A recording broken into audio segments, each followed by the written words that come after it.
নমঃ শিবায়। আজকের বরদান শক্তি অবতার মায়াজিত ভব। বিশ্লেষণ। শক্তির লক্ষণ কি? প্রথমত, কখনো কারো প্রতি যার আসক্তি না থাকে। দ্বিতীয়ত, শক্তি স্বরূপ সদা সেবাতে তৎপর হবে। যে সেবা করে সে ত্যাগ আর তপস্যা মূর্ত হয়, তাই তার কোথাও আসক্তি হয় না, অর্থাৎ বডি কনসাস হয় না, মানে দেহভান থাকে না।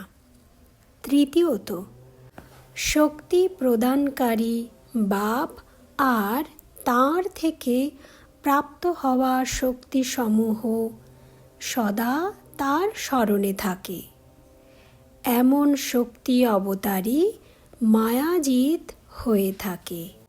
তো আজকে আমরা বরদানে কি জানলাম? যে শক্তি অবতার কাকে বলা হয়? যার কারো প্রতি আসক্তি থাকে না, কোনো কিছুর প্রতি আসক্তি থাকে না। এক হলো শক্তি আর এক হলো আসক্তি। তো বাবা খুব সুন্দরভাবে এটা বলেছে যাতে আমাদের মনে থাকে যে শক্তির প্রথম লক্ষণ হলো তার আসক্তি থাকবে না, আর শক্তির দ্বিতীয় লক্ষণ হলো সদা সে সেবাতে তৎপর থাকবে। আর তৃতীয়ত, শক্তি যার কাছ থেকে প্রাপ্ত হচ্ছে, মানে বাবা, আর বাবার থেকে কি কি শক্তি প্রাপ্ত হচ্ছে এগুলো সদা স্মরণে থাকবে, আর তাকেই শক্তি অবতার বলা হবে।